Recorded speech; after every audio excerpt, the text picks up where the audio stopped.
This is the Investor Connect podcast program. I'm Walti Martin. I'm the host of this show in which we interview angel investors, venture capital, family offices, private equity, and many other investors for early stage and growth companies. I hope you enjoy this episode.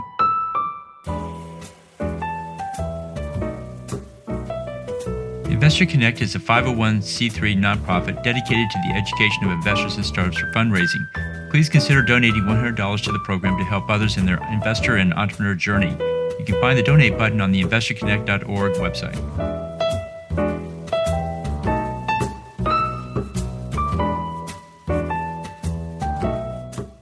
Well, hello, this is Hall Martin with Investor Connect. Today we're here with Fred Walti, CEO of Network for Global Innovation. The Network for Global Innovation is an international network of entrepreneurial support agents. Its mission is to accelerate the expansion of new sustainable technologies while simultaneously generating significant economic growth in both developed and emerging markets. Fred, thank you for joining us. It's great to be here, Hall. Great. So tell us more about your background. What did you do before you got involved with early stage companies?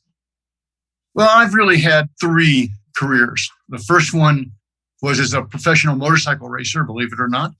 And it taught me how to win and the difference between crossing the finish line first and second. Then I was an ad man on Madison Avenue, working for large global advertising agencies. And I can tell you it was nothing like the Mad Men TV show. I wish it had been. And then finally, I've been pretty much an entrepreneur for the vast majority of my adult life. I've tried to create or been part of a management team that created 11 different companies, some of which got off the ground, generated some revenue, generated a little traction, a couple of which made a lot of money, and one made a fair amount of impact. So 11 years ago, the mayor of Los Angeles asked me to lead the city's effort to develop a innovation hub around sustainable technologies. We created the Los Angeles Clean Tech Incubator, which became the center of LA's sustainable technology. And I ran that for 6 years and evolved that into the Network for Global Innovation. Great. So what excites you right now? Well, I think we're at a tipping point. I've spent the last 10 years in climate technology, sustainable technology, green, whatever you want to call it. And I think we're at a really key tipping point because I think that sector, which has always been tough to get investment in for a lot of reasons, and we'll talk about that in a minute, is about to become economically viable and really, really grow. So I'm pretty excited about the entire sustainable and climate technology sector. And of course, it's been the fastest growing sector globally for quite a bit of time, but that's been led really primarily through solar and wind installations. Great. Well, you see a lot of startups and a lot of investors in the sustainability space. What's your advice for people investing in startups in this sector? What do you tell them to do before they write that check? Well, I've probably worked with over 100 really early stage sustainable startups. And my rule is management team, management team, management team. It's hard sometimes to predict where the technology is going to go, but it's pretty easy to understand when you meet bright people and committed people. So I think the most important thing is really understanding and getting to know and having chemistry with the management team and making sure that they're looking to have something more than money. That's what would be my advice. Great. Then on the other side of that table, what's your advice for people running startups in this sector? What should they do before they go out to raise funding? Well, I think being able to tell your story is the most important thing.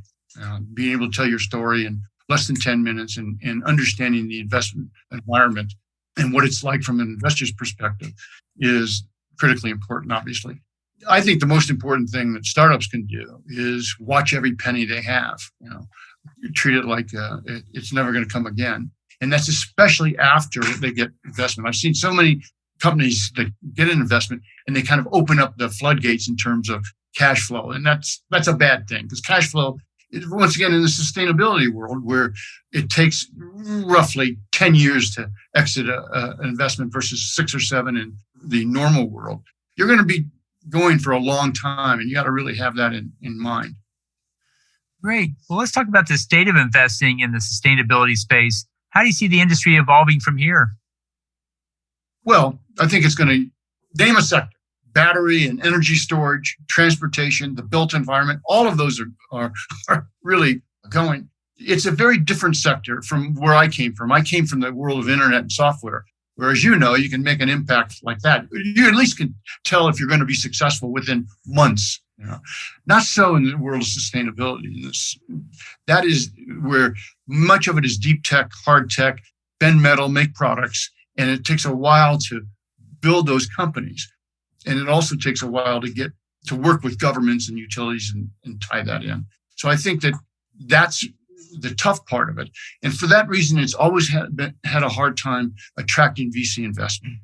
And I'm not sure that the traditional VC investment model is right for early stage clean tech companies.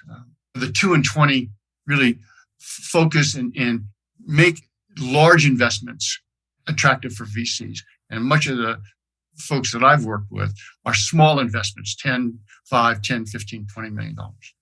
Right. Well, the last time the VC industry put a great deal of money in sustainability, especially batteries and those things, was about 10 years ago. And overall, it didn't go well at that time. It seemed like the technology did not deliver. At least I heard that from many investors. What was your take on that? Well, I think that proves my case. I think that, it was applying the rules of investing in the internet and software space to investing in the hardware space and the deep tech space, and just takes much longer. And they weren't prepared for that, and it didn't. And, this is, even though we've been involved in this for 10 years, it's still a very embryonic market. These technologies are changing all the time. Hydrogen is coming in now for a whole range of things. Whereas a year ago, nobody was talking about hydrogen. Now everybody is looking at hydrogen because we're starting to understand what it's going to take to get to net zero. And getting to net zero carbon is what's driving this industry. And it's a huge opportunity. Think of the entire world's economy transitioning out of carbon. And if you're in the business of helping that, that's a good part of the world, a good part of the business world to be in. Great. And so what do you think is the biggest change we'll see in, say, the next 12 to 24 months in this space? Well, I think that the transportation business is going to really take off. I think that we're going to cross, I'm talking about that tipping point. In electric vehicles, that tipping point is charging stations and getting over the fear of range. And I think that's going to, some people are predicting that within less than 10 years, every car that's sold is going to be electric for lots of reasons. And I think that that's going to really accelerate. And everybody, I think, is pretty much behind that. Great. So tell us more about your investment thesis and what you do there. What exactly do you look for in startups that are coming into this space and ones that you coach and work with? Well, as you know, Network for Global Innovation is not an investment organization. It's an organization that helps clean tech entrepreneurs around the world, but we facilitate a lot of it in investment. And so I think that what I try to focus on is a portfolio approach. I place multiple small bets across the range of sustainable technologies.